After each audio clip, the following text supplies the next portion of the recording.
Bharatiya Janata party के स्थापना दिवस पर नांदेड़ में ध्वजारोहण कार्यक्रम के दौरान पूर्व मुख्यमंत्री अशोक चौहान ने अवैध रेत उत्खनन की कड़ी निंदा की। उन्होंने कहा कि नांदेड़ जिले में अवैध उत्खनन बड़े पैमाने पर हो रहा है, जिससे कारण आम जनता को उचित दर पर रेत नहीं मिल पा रही है। चौहान ने प्रशासन से रेत तस्करों के खिलाफ कार्रवाई करने और सामान्य नागरिकों को कानूनी तरीके से रेत उपलब्ध कराने की मांग की है। वाळूचा विषय गंभीरच आहे आणि सर्वत्र मी काही पूर्णपणे त्याचं उच्चाटन झालं असं म्हणणार नाही। वाळूचे अनधिकृत जे उत्खनन आहे ते मोठ्या प्रमाणावर होत आहे।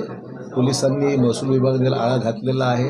नवीन धोरण आपले राज्याचे महसूल मंत्री आणण्याच्या मनस्थितीमध्ये आहेत आणि त्यामुळे वाळूचा माफिया संदर्भामध्ये आमचं कुठलंही समर्थन नाही आहे। उलट कडक कारवाई करून योग्य पद्धतीने वाळू लोकांना मिळावी याची काळजी घ्यावी लागेल।